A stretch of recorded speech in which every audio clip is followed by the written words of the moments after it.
It's Chaitanya or Chaitanya. Hi, Matt. Hi. I'm very happy today to be able to speak to both of you. And I was very nervous initially, but I have been trying hard to reach you guys for a couple of weeks. Mm-hmm. And today was my lucky day. I prayed and I got it through. Oh, that's one way of looking All at right. it. So there's one data point. Let's test prayer some more. Okay. So I'll tell you my background. I'm a Hindu. Okay. And I'm in U.S. for a couple of years now. And while I was here, I was curious about Christianity, so I visited a couple of churches to understand what they are trying to teach and their point of view. So I have been to many countries like Japan, Europe, and I have visited the temples over there and talked to the priests over there. And I have a very good exposure into this religious thing. And I feel you guys have decided to become atheists, which is a very intelligent thing. I really respect that. From my point of view, I think you have graduated to the next level. Okay? Well, thanks. Yeah. Because, you don't have to stop there, okay? That's what I want to tell you. There are much higher levels than this level where you are. You understand that there's only two possibilities. There's theism and atheism. Either you believe that some God exists or you don't. No, we can talk like this. See, the moment you start believing whether something is there or something is not there, you are doing a mistake. Really? Those are, as a matter of logic, the only options. Something either exists or it doesn't. There is another way to think. Okay. The other way to think is, I don't know and I will find out. No. I'm not asserting that I know. I'm happy to say I don't know and I'll find out. But as a matter of fact, something either exists or it does not. I agree with that approach. Okay. Now, if somebody says this exists, there are only two options for me. I either believe that it exists or I do not believe that it exists. See, the moment you use the word belief, okay, then what happens is that you don't know is what you're trying to say. Well, if you no, it's like not. You're wearing a shirt. Do you believe that you're wearing a shirt or do you know you're wearing a shirt? Both. See, the two aren't mutually exclusive. Knowledge is a subset of belief. Belief simply means that you accept that a claim is true or likely true. And so you either believe something or you don't. Knowledge is a subset of belief. It has to do, the way that I tend to use it is in a more colloquial sense, is that you are convinced to such a high degree of certainty that it would be worldview altering to discover that you're wrong. I really don't care about what people claim to know, because we don't wait until we know something or wait until we claim to know something to act. We act in accordance with our beliefs, and so it's beliefs that matter. It doesn't matter whether I know that I'm wearing a shirt or believe that I'm wearing a shirt, because, first of all, they're not mutually exclusive. I don't have to reach the point of knowledge for my belief that I'm wearing a shirt to impact my worldview. It's already part of my worldview. See, the point I'm trying to make is that, okay, is if you know that you're wearing a shirt, there is no need to believe it. You can't avoid it. If you know it, you also believe it. Like, for example, when we say that there is sun in the sky, we don't have to believe in sun, right? We know it's there. But we still believe it. Are you saying you don't believe it? If those are the only two options, you either believe or you don't, right? I mean, okay, let's get ahead from this point. I think you understand what I'm trying to say, and I also understand what you're trying to say, okay? I'm not so really sure, but well, go ahead. Okay. So basically, see, even in Hinduism, there are various levels, okay, where people believe in deities and they pray to the deities. Just like in any other religion, Christianity, they believe in certain form of God and they pray to them, okay? But later on, what happens, after a lot of struggle, once a person's maturity or experience grows, he starts asking questions like all the atheists ask, right? And they are not satisfied with the answers that they get. So that is a qualification criteria to go to the next level, actually. I don't understand what you mean by levels, but okay. Levels, like, for example, you qualified to this level of atheism. There's no level of atheism. There's no level of atheism. It's a binary thing. You're either an atheist or you're not. The only way to be a bad atheist is to believe in a God. Okay, try what I'm trying to say, okay? I try to understand what I'm saying. Yeah. I'm saying that before you believed in something, okay, but then later on your intellect, your intelligence started growing, and then you started questioning, and then you could not find reasonable answers, logical answers to your questions. Then you stopped believing that thing, okay? Believing what thing? Whatever God concept you had. Well, I, for example, never had a God belief. So how does that fit in with your concept of levels? Okay, what I'm trying to say is that as a person, like when we were children, you know, many people believe in Santa Claus. But after a certain level, they stop believing in Santa Claus because they know it's stupid. Okay. Okay. Okay, so that is the level I'm talking about. Okay. So every one of us are going through different levels in our life of understanding or maturity. Okay. Just like our body grows, our understanding or intellect also grows. So the moment you qualify to the next level, there are higher level of challenges. You have to cross that. Okay. So now what I feel is you have qualified to the next level. Okay. So what I'm trying to say is that don't stop. Have you investigated about meditation and different techniques of meditation or yoga? Sure, but what the hell does that have to do with the question? The question is, does a God exist? See, the problem in Hinduism is that we don't start the question whether the God exists or not. Okay. That is not the approach we take. God, we don't even start discussing about God. Okay? Well, see, as atheists, our position is about the God question. So if you're not going to address that question, I don't know what the hell that has to do with atheism. Actually, what I'm trying to say is that the God question will be answered at the end. Okay? So you think you can answer the God question? First, we have to answer who are we? Who am I? Who are you? We have to start where we stand. If we don't know who we are, your name is Matt, okay? It is a name given to you by your parents, but who are you really? We have to go on asking those questions to ourselves, and through meditation you can get those answers. Yeah, see, first of all, I'm interested in reality. Yeah. Now, I'm giving you reality. I understand that meditation, along with quiet reflection and other things, have been shown to have some positive benefits. But I have not seen any evidence that meditation provides you with some sort of grand answer that is actually demonstrably true that you couldn't achieve through just thinking. Okay.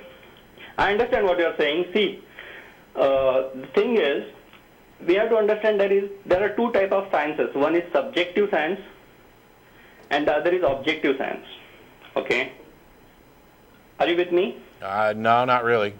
Okay. Subjective science means when the experimental lab is within us. And objective science means when That's the not experimental lab science. is outside us. No, that subjective experience, introspection stuff, that's not science.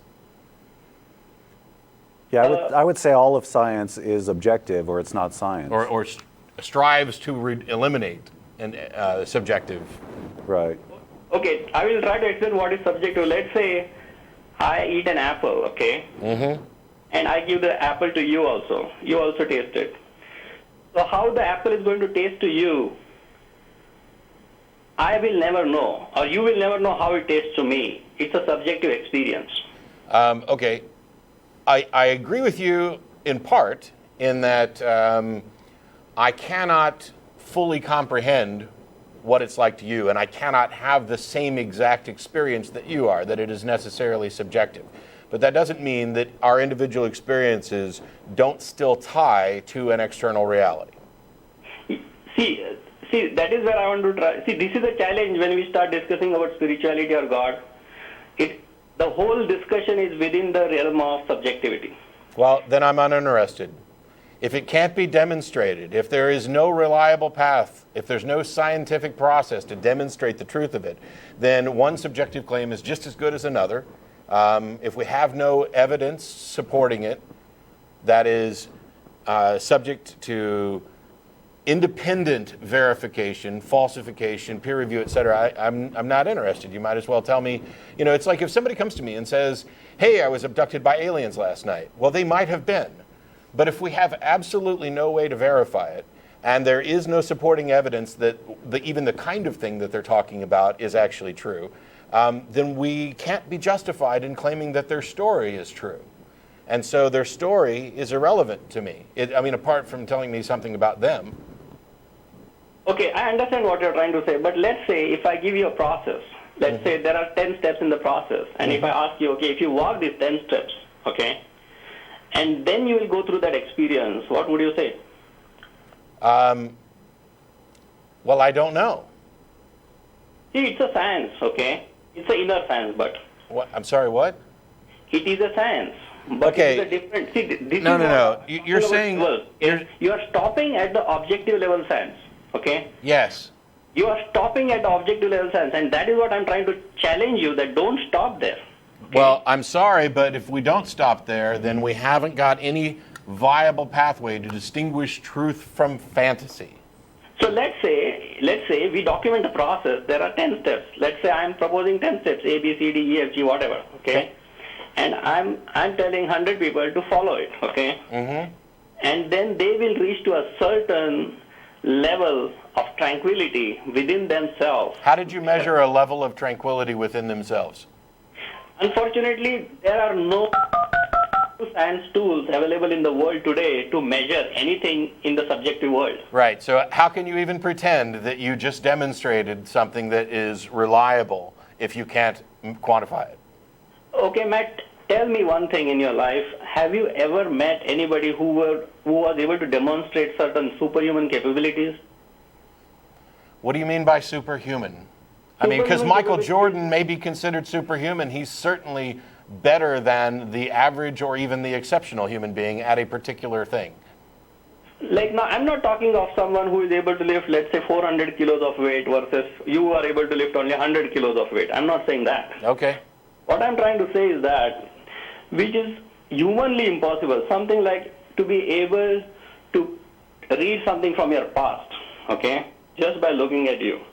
Or to be able to exactly tell, just by looking at a picture of a person, what that person, everything about that person. Have you ever met such people? No, and anybody who could actually do that could win $1 million from the James Randi Educational Foundation. So far, nobody's been able to do that in any sort of testable, demonstrable fashion.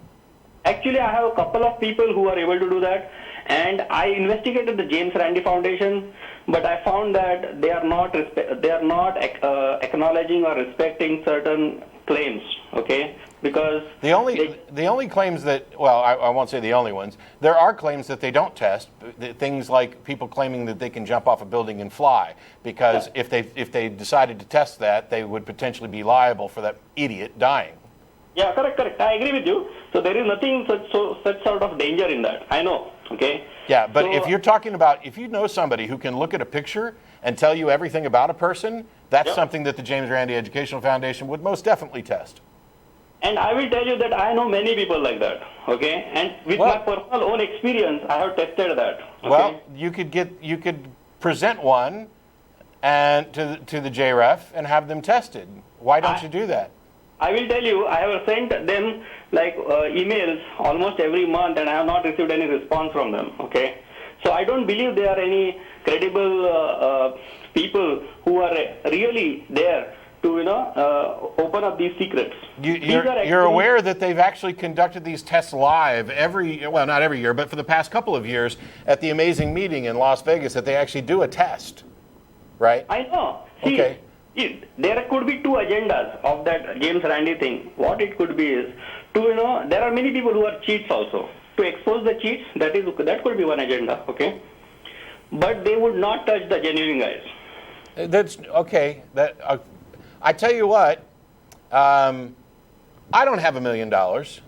Yep. But you send me an email describing in detail exactly what it is that the superhuman thing that you have somebody that can do. And if, in fact, I agree that this is superhuman and something that would be deserving of the JREF, not only will I contact them and see if they would be willing to test it, but we'll talk about maybe setting up a test protocol where maybe they could get $1,000. But even outside of all of that, why in the hell has no scientific journal tested and demonstrated that these guys can do something miraculous? Yeah. If you want to look, there are many scientific journals who are testing. Like, for example, I'll give you a simple example. You can look in the YouTube itself, okay? No, YouTube. I'm not going to go looking at YouTube. No. Okay, go ahead. I'm going to tell you just one example. Hear me out.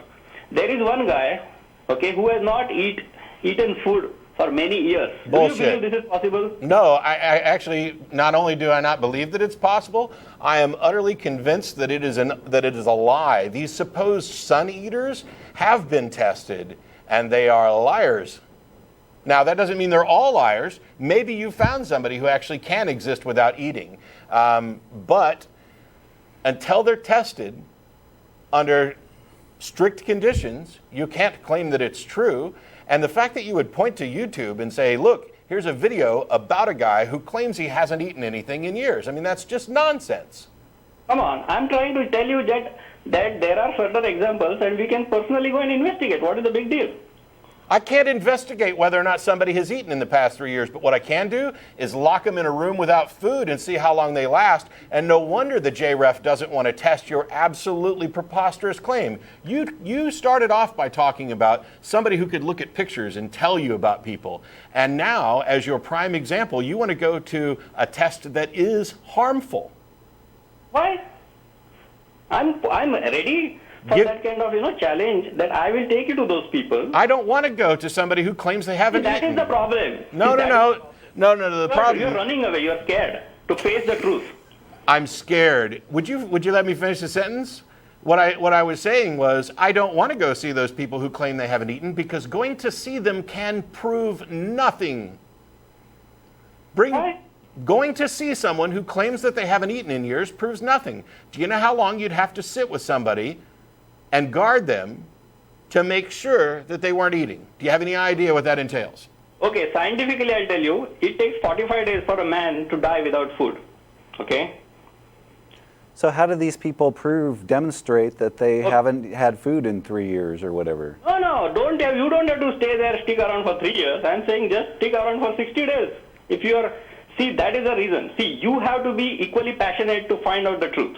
They are ready to test themselves. But how can you tell? How can you tell from a YouTube video? That doesn't sound fair, no?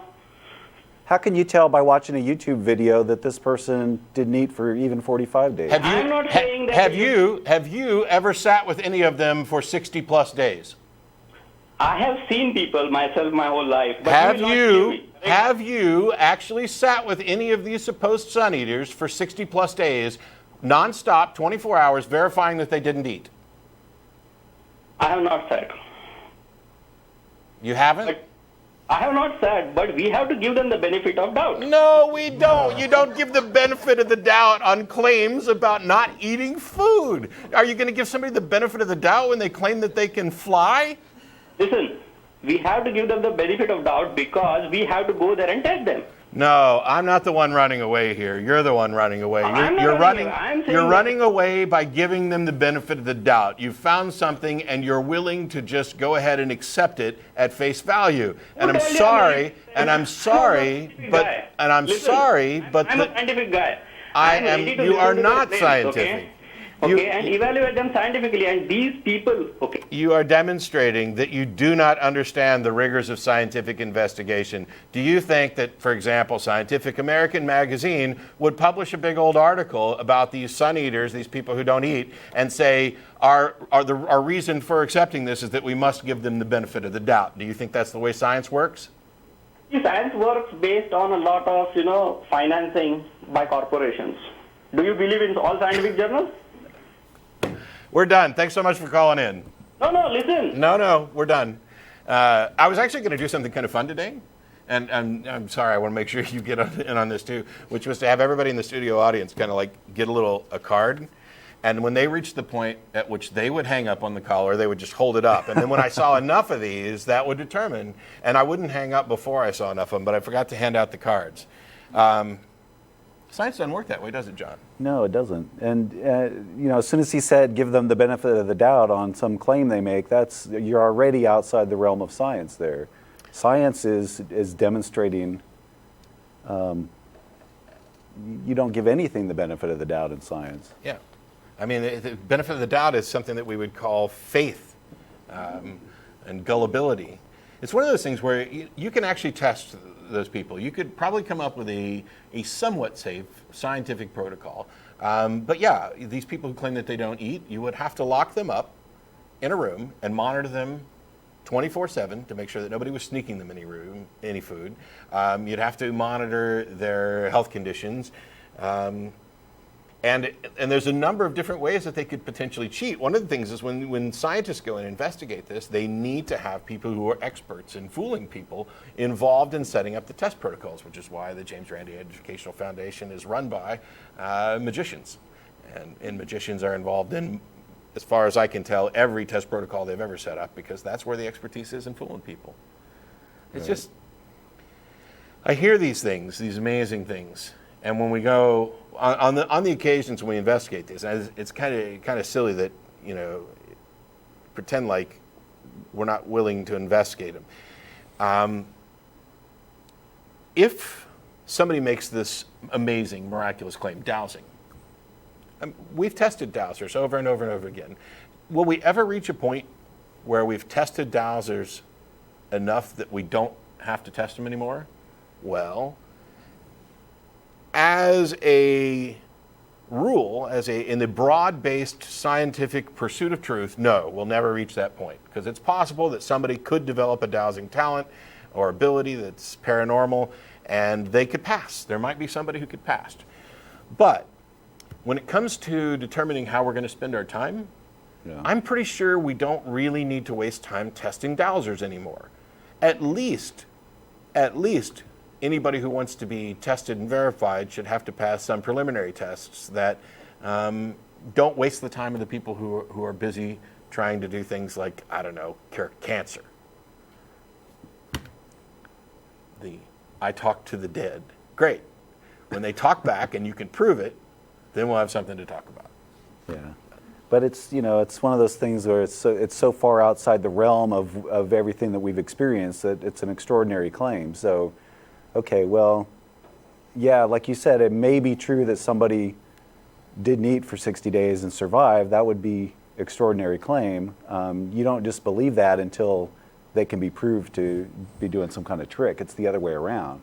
If you want to do science, you believe the null hypothesis until you have a good reason to believe otherwise. Yeah, the last thing I'll say on this is that while I'm not an encyclopedia or a doctor, and I didn't have time to look anything up, I'm also not convinced by your 45-day claim, because I seem to recall hunger strikes that went on for 70 or more days, but also everybody's a little bit different. I might starve to death in 2 or 3 days, maybe 10, maybe 15. Somebody else might last a whole lot longer. You're talking about people claiming that they haven't eaten for years. I don't know. I mean, I think you could set up a test protocol for that. Certainly, you could take the food budget and spend it on video cameras. I mean, watch it that way. Anyway, we'll move on.